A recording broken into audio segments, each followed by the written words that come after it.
हम सब अमीर बन सकते हैं, बस हमें अपने अंदर के जीनियस को जगाने की ज़रूरत है।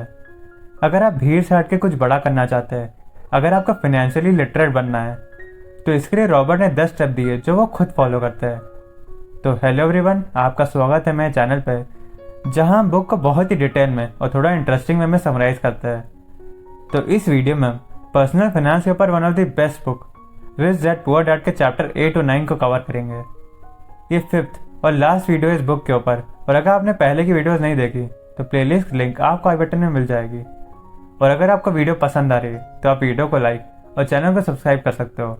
इससे हमें ऐसा कंटेंट बनाने में बहुत मोटिवेशन मिलता है। तो इसी के साथ शुरू करते हैं रिच डैड पुअर डैड का चैप्टर 8, गेटिंग स्टार्टेड। तो जिन स्टेप्स की बात हमने वीडियो की शुरुआत में की थी, आइए हम उनके बारे में जान लेते हैं। Step 1, find a reason greater than reality, the power of spirit. अपने लिए एक रीज़न ढूंढो जो बहुत बड़ा हो। सबको अमीर बनना है, लेकिन उसकी मेहनत और टाइम देखकर लोग बीच में ही छोड़ देते हैं। एक बार रॉबर्ट एक लड़की से मिले जिसको ओलंपिक्स में गोल्ड लाना था।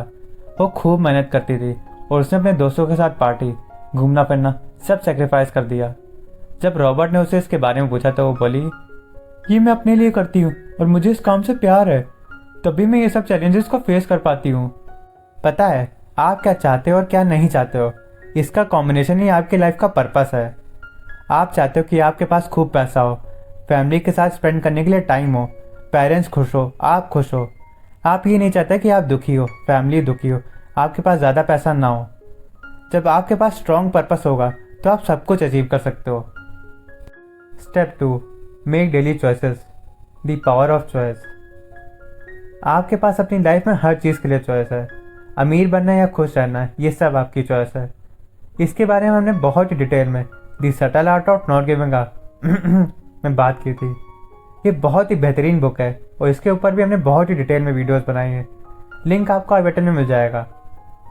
आपके पास चॉइस है कि आप अपना पैसा कहाँ खर्चा करते हो। अच्छा, मान लो आपको एक प्लेन उड़ाना है, तो आप डायरेक्ट प्लेन उड़ाने थोड़ी जाओगे। आप पहले सीखोगे फिर आप जाओगे। ऐसे ही इन्वेस्टिंग में भी करते हैं। डायरेक्ट इन्वेस्टमेंट मत करो, पहले इन्वेस्टिंग सीखो फिर इन्वेस्टमेंट करो। 1973 में रॉबर्ट ने एक सेमिनार अटेंड किया। उस सेमिनार की फीस $385 थी, लेकिन उस सेमिनार की सिखाई हुई बातों से रॉबर्ट ने करीब $2 मिलियन कमाए। तो पहले आप खुद पर इन्वेस्ट करो, बाद में किसी और चीज पर करना। Step 3, choose friends carefully, the power of association. Robert कभी भी पैसा देखकर दोस्ती नहीं करते, बल्कि इंसान की पर्सनालिटी, क्वालिटी देखकर दोस्ती करते हैं। आप जिनके साथ रहते हो आप वैसे ही बन जाते हो, इसलिए अच्छे दोस्त बनाओ। रॉबर्ट अपने सभी दोस्तों से कुछ ना कुछ सीखते रहते हैं और आपको भी ऐसा ही करना है। जो लोग बहुत अमीर बन गए, उनके दोस्त उनसे जॉब या पैसे मांगने आते हैं। कोई ये सीखने नहीं आता कि आपने किया कैसे है। इसलिए जिनको ज़्यादा नॉलेज नहीं है उनकी बात मत सुनो। लोग ज्ञान देने बड़ी जल्दी आ जाते हैं, तो इसलिए अच्छे दोस्त बनाओ। Step 4, master a formula and then learn a new one, the power of learning. किसी एक फॉर्मूला स्किल को सीखो, उसे इम्प्लीमेंट करो, उसके मास्टर बनो, फिर दूसरी सीखो। स्टेप 5, पे yourself first, the power of self discipline. Life में कुछ भी बड़ा करने के लिए आप में सेल्फ डिसिप्लिन होना बहुत ज़रूरी है। सभी 10 स्टेप में से ये सबसे डिफिकल्ट है मास्टर करने को। पे योरसेल्फ फर्स्ट, ये richest man in Babylon book से लिया गया है, जिस पर हम जल्दी वीडियो बनाएंगे। इस लाइन का मतलब है सबसे पहले खुद पे इन्वेस्ट करो, अपने एसेट बढ़ाओ, बाद में टैक्स, बिल्स ये सब दो। अब पूरी सीरीज में हम इन सब के बारे में बात कर रहे हैं, तो इस बार इसको स्किप कर देते हैं। जब आपके पास प्रेशर पड़े तो अपने दिमाग को यूज करके नए नए रास्ते ढूंढो पैसे कमाने के लिए। स्टेप 6, पे your brokers well, the power of good advice. लोग रेस्टोरेंट में टिप दे देंगे, लेकिन जब बात ब्रोकर को पैसे देने की आए तब वो पीछे हट जाएंगे। जितना ज़्यादा आपका ब्रोकर कमाएगा उससे ज़्यादा आप पैसे कमाओगे, तब क्यों उनके पैसे काटना। रॉबर्ट के पास बहुत महंगे अटॉर्नी, अकाउंटेंट, ब्रोकर्स है, क्योंकि अगर प्रोफेशनल लोग होंगे तो अच्छा प्रॉफिट कमाएंगे, जिनसे अल्टीमेटली आपको ही फायदा होगा। लेकिन हाँ, ब्रोकर भी ढंग का होना चाहिए, उसे भी नॉलेज होना चाहिए और वो प्रोफेशनल होना चाहिए। Step 7, be an Indian giver, the power of giving something for nothing. जब पहली बार यूरोपियंस अमेरिका में आए थे तो वो अमेरिकन इंडियन के कल्चर को देखकर हैरान थे। जैसे मान लो किसी यूरोपियन को सर्दी लग रही है तो अमेरिकन इंडियन उसे ब्लैंकेट दे देगा। अब यूरोपियन को लगा कि वो गिफ्ट है, और जब अमेरिकन वापस मांगेगा तो उसे बुरा लगेगा, और अमेरिकन को भी बुरा लगेगा क्योंकि यूरोपियन वापस नहीं करना चाहता। यहीं से इंडियन गिवर वाला टर्म आया। आपको भी इंडियन गिवर बनना है। एक बार एक बैंक एक घर बेच रही थी। उन्होंने $60,000 की डिमांड की और रॉबर्ट ने $50,000 की बोली लगाई और वो एक्सेप्ट हो गई। अब कई लोग कहने लगे कि तुमने ज़्यादा पैसे दे दिए और ये बहुत महंगा पड़ा तुमको। वो घर एक टूरिस्ट लोकेशन पर था और उनकी कंपनी ने इसे रेंट पर उठा दिया, और 3 साल के अंदर अंदर उन्होंने $50,000 कमा ली उससे, और अब ये उनके लिए एक एसेट की तरह काम करता है। इस हिसाब से रॉबर्ट ने काफ़ी पैसे भी गंवाए। 10 में से सिर्फ 2 या 3 इन्वेस्टमेंट ही अच्छा करते हैं, 5-6 नॉर्मल रहते हैं, और वहीं 2 या 3 पैसे भी डुबा देते हैं। लेकिन ओवरऑल रॉबर्ट को इससे फ़ायदा हुआ। तो आपको भी इंडियन गिवर बनना है। Step 8, use assets to buy luxuries, the power of focus. एक बार रॉबर्ट का एक दोस्त उन्हें अपने बेटे के बारे में बताने लगा। उनके लड़के को एक कार चाहिए थी, तो उसके पापा ने उसे $3,000 दिए और एक शर्त रखी कि वो इन 3,000 से डायरेक्ट गाड़ी नहीं ले सकता, बल्कि वो इनसे सिर्फ स्टॉक खरीद सकता है, और जब वो इन 3,000 को 6,000 बना देगा तब वो गाड़ी ले सकता है। और इसके लिए उन्होंने उसे वॉल स्ट्रीट जर्नल का सब्सक्रिप्शन और स्टॉक मार्केट के ऊपर कई सारी बुक्स भी दी जिनसे वो सीख सकता है। स्टार्टिंग में तो उसे 2,000 का फायदा हुआ, लेकिन बाद में उसका 4,000 का नुकसान भी हो गया। लेकिन अब उसको स्टॉक मार्केट में बहुत इंटरेस्ट आने लगा और वो दिन भर बस इसी के बारे में पढ़ता रहता है और सीखता रहता है। अब उसको गाड़ी लेने में कोई इंटरेस्ट नहीं है, और अगर उसका सारा पैसा डूब भी गया तब भी उसको कैलकुलेटर रिस्क लेना आएगा।